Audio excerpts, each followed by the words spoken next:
De longues plages de sable blanc, à seulement une demi-heure en avion de New York. Voici la très chic région des Hamptons, avec ses villas de luxe et ses piscines. C'est ici que les riches Américains se retrouvent en vacances. Et lorsqu'ils veulent investir, ils s'adressent à cet agent immobilier qui les emmène survoler les propriétés dans son propre appareil.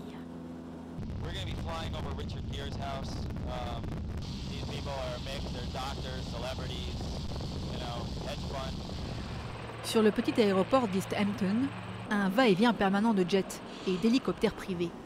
Bill et Hillary Clinton sont arrivés la semaine dernière. Et parmi les habitués, on compte Madonna ou Steven Spielberg.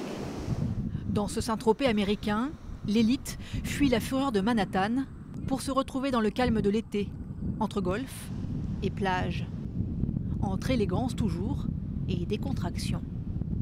C'est calme, c'est cool, mais on peut aussi sortir un peu, faire un peu du shopping, c'est sympa quoi.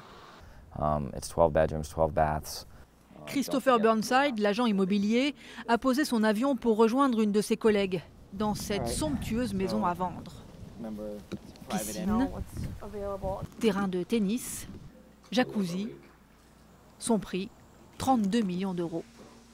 À l'intérieur, en plus des 12 chambres et des nombreux salons et salles à manger, une confortable salle de cinéma, un bowling, une piste de skateboard et même un théâtre pour les marionnettes des enfants.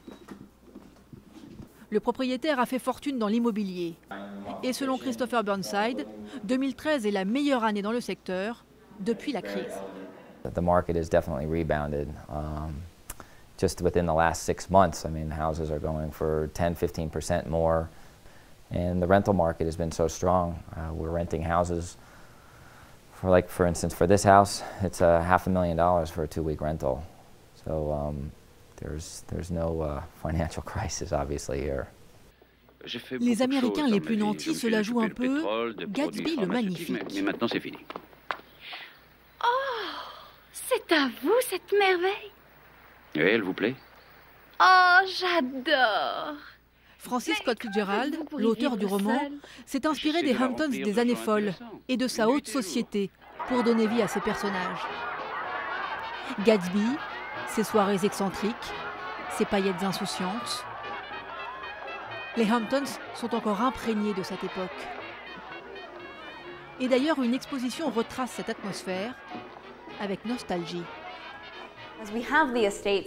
Aujourd'hui, on a encore les belles maisons, les belles voitures. Mais on a perdu le côté Charleston, le côté belle époque. Mais c'est une autre version de ce style de vie. Et c'est toujours aussi glamour. Vous voulez la conduire? Oh non, c'est une trop grosse responsabilité.